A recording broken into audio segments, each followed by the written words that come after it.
अल्हम्दुलिल्लाह अल्हम्दुलिल्लाह, अल्लाह ताला का लाख लाख शुक्र है कि मालिकुल मुल्क ने आज फिर हमें अपनी याद की तौफीक और मौका अता फरमाया और अपनी रज़ा की खातिर रोशनी की ज़मीन पर आने की तौफीक अता फरमाई। इस खूबसूरत सेंटर में जिसे बड़ी मोहब्बत के साथ खलीफा मोहम्मद अफसर साहब चला रहे हैं, बनाया है, मेंटेन कर रहे हैं, बड़ी तमदही के साथ, बड़ी मोहब्बत के साथ यहाँ पर आके बहुत खुशी हुई। इनके लिए ख़ास दुआ करें कि अल्लाह ताला इन्हें और इनके बच्चों को, इनका बेटा हमेशा हज़रत मेरे साथ रास्ते में रहते हैं, हमेशा इनके लिए ख़ास दुआ करें कि अल्लाह ताला इन्हें हिम्मत, हौसला और तौफीक अता फरमाए कि इस निस्बत रसूली के मरकज़ को ये इसी तरह चलाते रहें, मज़ीद मेहनत करें और ये निस्बत रसूली का बरतानिया में एक उभरता हुआ मरकज़ है, हमेशा ये याद रखें। और जितनी आप से खिदमत हो सके इस मरकज़ की भर चढ़ के किया, सारे मिल के किया, इंशाअल्लाह अल्लाह ताला से। हाज़रीन मोहतरम, वक्त की कमी है, बहुत मुख्तसर बात करूँगा इसलिए कि हमारा असल मकसद अल्लाह का जिक्र है और आगे नज़रिया पढ़ने आए वो करें, लेकिन एक छोटी सी बात जरूर करूँगा, कुछ लोग शायद उसे समझ सकें, उम्मीद है से समझ जाएगी। थोड़ी सी सेल्फ अकाउंटेबिलिटी और रियलिटी चेक की जरूरत। इलामा साहब ने बड़ी ज़बरदस्त तकरीर की और बड़ी खूबसूरत बातें की, उन्होंने दुआ की और हर मुसलमान का दिल तड़प रहा है उनकी तरह, लेकिन कुछ रियलिटी चेक, थोड़ी सी सेल्फ अकाउंटेबिलिटी। अहले ईमान की तारीफ आप देखें तो शुरू से लेके आका करीम अलैहिस्सलाम तक कैसी रही। फिर आप कुरान और हदीस का मुताला करें तो आपको पता चलता है कि इस्लाम की तालीमात का को अगर आप समराइज करें और देखें तो आपको पता चलता है कि अल्लाह ताला की ज़ात जो है, जो इंसान से चाहती है, वो सबसे अहम चीज़ जो है वो अल्लाह की ज़ात पर तवक्कुल। और तवक्कुल है क्या? इत्माद है, भरोसा है, और उस भरोसे और एतमाद के लिए दिल कैसा चाहिए, वो कैसे दिल में ये भरोसा और एतमाद पैदा हो, और फिर जिस दिल में ये एतमाद और भरोसा पैदा हो जाए उस दिल में कैसी ताकत आ जाती है। और जब ये ताकत आ जाती है ईमान की, यकीन की, तवक्कुल की, भरोसे की, एतमाद की, तो फिर अल्लाह ताला की मदद कैसे उतरती है। यह हमें तारीख इंसानी इस चीज की गवाह है। याद रखें, ऐसी बस्तियां भी गुजरी हैं कि जहां अगलात जब बहुत आम हो गई, बुराइयां आम हो गई, तो जब अजाब आया तो उसमें नेक लोग भी मारे गए, क्योंकि वो इज्तमाई अजाब आया, इज्तमाई तबाही अल्लाह की तरफ से गज़ब आया।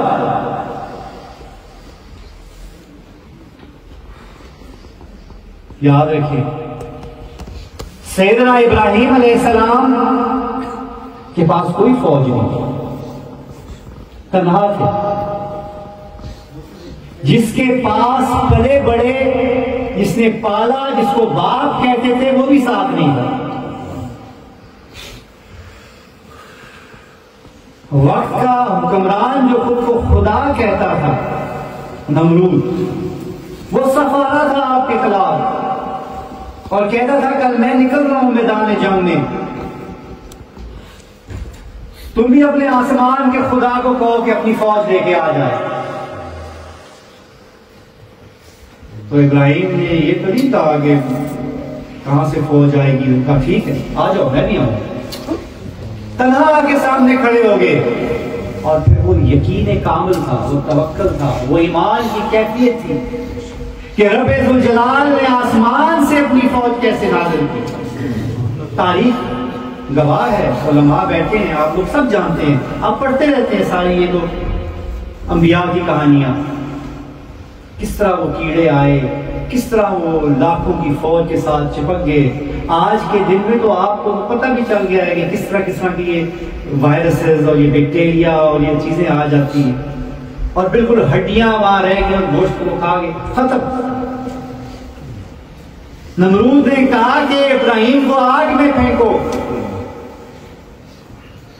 उस वक्त जो कहा हस्बुनल्लाह व निअमल वकील, वो दिल था कहने वाला कि जब आग में गए तो आग गुलजार हो गई उनके लिए।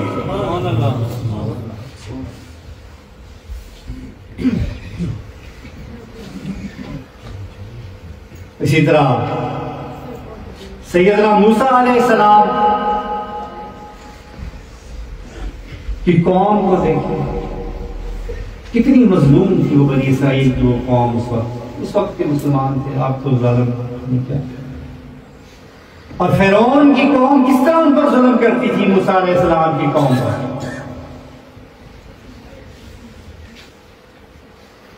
फिर जब मूसा अलैहिस्सलाम वहां से उसको लेके निकले अपनी कौम को, आगे आगे वो कौम मजलूम कौम, पीछे सिपाह फिरौन की। और जब समुंदर के किनारे, दरिया के किनारे पहुंचे, कौम भी घबरा गई, लोग घबरा गए। पीछे देखा फिरौन खड़ा है, आगे फाटे मारता हुआ समुंदर है, या खुदा किधर जाएंगे अब तो कोई तरीका नहीं बचने का। फिर तवक्कल, यकीन, ईमान। रब ने मूसा को कहा कि पानी में लाठी अपनी मारो, एक खुश्क लाठी से, एक खुश्क लाठी से सारी फिरौन और उसकी सिपाह गर्क हो गई। समुंदर में रास्ता बन गया, मूसा अलैहिस्सलाम की कौम गुजर गई, फिरौनी दाखिल हुए। ये बातें हम क्यों करें? आका करीम अलैहिस्सलाम और तस्लीम की जिंदगी देखें ना, उनकी हयात तैयबा देखें, बदर में देखें, बदर में क्या बेसर सामान, हथियार तक पास नहीं थे, घोड़ा भी नहीं था, कपड़े भी पूरे नहीं थे, चादरें लपेटी हुई थी, बच्चे और बूढ़े बीमार। लेकिन मेरे आका सारी रात अपने रब की बारगाह में दुआएं करते। मेरे आका के कंधों से चादर मुबारक गिर गई, इतनी दुआएं कर रहे थे। हज़रत अबू बकर सिद्दीक भागे ले आए, उठाई चादर, आप शान मुबारक पे रखी और लिपट गया।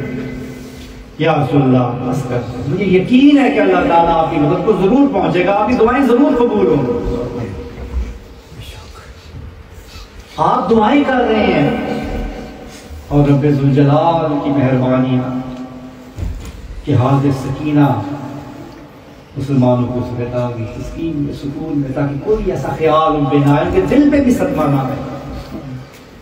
और जब मैदान सजा तो काफिरों को मुसलमान 1 के 10 और इनको मुसलमानों को 10 का 1 नजर आने लगा। आसमान से कतार अंदर कतार फरिश्ते जमीनों पर आए और वो के जो असला से लेस थे कुफार जहन्नम रसीद हो गए। ये सब चीजें कैसे हुई थी? ईमान से, यकीन कामिल से। आज जैसा कि रामा साहब भी कह रहे थे कि मशरिक से मगरिब तक, शमाल से जनूब तक, हर तरफ मुसलमान तकलीफ का शिकार है, मुसीबत का शिकार है, महकूम है। जुल्म और जबर है, बर्बरियत है। वो अपने ऊपर होने वाले जुल्म के खिलाफ आवाज उठाएं तो ह्यूमन राइट्स वाले कहते हैं इन्होंने ज्यादती कर दी। अगर कोई उन्हें मारे तो कहते हैं ये तो टेररिस्ट है, दहशतगर्द है, मारो इन्हें, मारना ठीक। कवानीन बदल जाते हैं। ये सब हो रहा है इस दुनिया में, हम अपनी आंखों से देख रहे हैं। सिर्फ फलस्तीन में नहीं, कश्मीर में भी हो रहा है, और भी बहुत से महकूम जगह जगह पे हो रहा है। ऐसी जगह है कि जहां की खबरें हम तक नहीं पहुंचती। जो बेचारे ऐसे मस्कीन है कि जिनको तो ये फलस्तीन की बात तो फिर सामने आ गई, कश्मीर की बात तो सामने आई। ऐसी ऐसी जगह है जहां की बातें इतनी सामने नहीं आई, जिन्हें इतना सपोर्ट करने वाला कोई नहीं था। बर्मा के मुसलमानों को देखे ना, क्या हुआ उनके साथ, कितना जुल्म हुआ उनके साथ। हिंदुस्तान में क्या होता है मुसलमानों के साथ, और कई मुल्क हैं, वहां पे क्या किया जाता है? क्यों? ईमान की कमी है। ये बात नहीं कि उस वक्त उतरे थे फरिश्ते तो आज नहीं उतर सकते। हम आका करीम अलैहिस्सलाम और सलाम के गुलाम हैं। ये गुलामों की उम्मत है आका की। अब गुलाम बन के तो दिखाओ, वो ईमान की कैफियत अपने सीनों में ला के तो दिखाओ। नबी करीम अलैहिस्सलाम से वो निस्बत कायम करके तो देखो, वो तवक्कल तो लाओ, वो मोहब्बत तो पैदा करो, वो ईमान का जज्बा तो लाओ। आज भी यकीन जाने के अल्लाह ताला अपने आका के, हमारे आका के अपने महबूब के गुलामों, अपने महबूब के गुलामों की मदद के लिए आसमान से भी फरिश्ते उतारेगा। क्यों नहीं उतारेगा? मैं और आप, हम सब लोग आज क्यों बार बार मजबूर हो गए, कभी मगरिब की इन ताकतों की तरफ देखते हैं, अपनी परेशानियां बयान करते हैं? इसलिए कि हमें टूट चुके हैं, हमारे अंदर अब ताकत नहीं रही। ईमान की भी कमजोरी, और ईमान की कमजोरी के साथ साथ अब माशरती तौर पर, माशी तौर पर मुसलमान कंगाल हो चुके हैं। अगर अब रिवाइवल करना है, अगर अब दोबारा उठना है, अब अगर दोबारा इत्तेहाद अपने अंदर पैदा करना है, अगर अपने अंदर फिर वो ही ताकत पैदा करनी है जो रसूल अरबी ने हमें अता फरमाई थी कि जजीरतुल अरब से लेके निकले मुसलमान और यूरोप के कलीसियाओं तक पहुंच गए, अगर वो ताकत लानी है तो फिर उस वक्त जो निस्बत थी सहाबा इकराम को आका करीम अलैहिस्सलातु वस्सलाम के साथ, वो अपने सीनों में पैदा करनी पड़ेगी। हमें सन 11 हिजरी वाला मुसलमान बनना पड़ेगा। यकीन जाने अगर ऐसा हो गया तो दुनिया की कोई ताकत अहले ईमान के सामने खड़ी नहीं हो सकती कभी भी, हर किसी। एक अरब से ऊपर मुसलमान है। ये ईमान की ही तो कमजोरी है कि दुनिया में 1 अरब से ज्यादा एक अकीदा रखने वाले लोग हों और उसी अकीदे के लोगों को इस तरह पीसा जाए, मारा जाए, उन पर जुल्म किया जाए। ये क्या है? ये है कि हमें इत्तेहाद नहीं है। एक चीज हम सब में मुश्तरक है अज़ीज़ान मोहतरम, वो आका करीम अलैहिस्सलातु वस्सलाम की ज़ात मुबारक है। अब वक्त आ गया है कि अपनी फरोई इख्तिलाफात को बुला दे, फजूल बहसों में ना पड़े, मस्जिद और मिंबर को एक दूसरे को गाली देने का जरिया ना बनाए, एक दूसरे की टांगे ना खींचे। आका करीम अलैहिस्सलातु वस्सलाम की उम्मत को मुत्तहिद करें। उलमा की, मशाइख की सबसे ज्यादा ड्यूटी यही है कि कभी भी ऐसी बात पर जोर न दें जो तफरकाबाजी वाली हो। मिर्च मिसाले लगा के चंद मिनट की तकरीर, वाह लेने के लिए ऐसी बातें कि जो तफरका फैला दें, आपस में लड़ाइयां, दस्तो गिरेबान, ये क्या है? मिंबरे नबी में बैठे, अगर दस्तार पहनी भी हो, वो बात आपके मुंह से निकले कि जो आपके आका के गुलामों को मुत्तहिद करे, इकट्ठा करे, एक रस्सी में परो दे, इख्तलाफात को दूर करे। ये वक्त की जरूरत है और ये उसी वक्त होगा मेरे भाइयों जब हमारे सीने आका करीम अलैहिस्सलाम तस्लीम की निस्बत से मुनव्वर होंगे, रोशन होंगे। यही हमारा रसूल है, यही पैगाम लेके मौला शरीफ का हम आज यहाँ आए हैं। और हज़रत ख्वाजा मोहम्मद कासिम बाबा जी रहमतुल्लाह अलैह, सरकार मोड़ी पीर नज़ीर अहमद रहमतुल्लाह अलैह और गौसे ज़मा आला हज़रत शेर शाह गाज़ी पीर हारून रशीद रहमतुल्लाह अलैह का यही पैगाम था, यही मिशन था। और आपका ये खादिम आज यहाँ जो मौजूद है, इसकी भी मेरे पीर मुर्शिद ने यही ड्यूटी लगाई है। और इंशाअल्लाह हम सब मिलके अब अल्लाह ताला के जिक्र करेंगे उस यकीन के साथ कि ये जिक्र जो है ये सीनों की सफाई का जरिया है। ये जब सीने साफ हो जाएंगे तो अल्लाह ताला उसमें अपने हबीब पाक अलैहिस्सलाम की निस्बत डालेगा। सीने जब साफ होंगे उन्हें तवक्कुल करना आएगा, उन्हें भरोसा करना आएगा, ईमान उनका तब ही मजबूत होगा। हमेशा जिक्र किया करें, जिक्र से कभी गाफिल ना हो। जो लोग जिक्र करते हैं वो अल्लाह ताला की पनाह में होते हैं।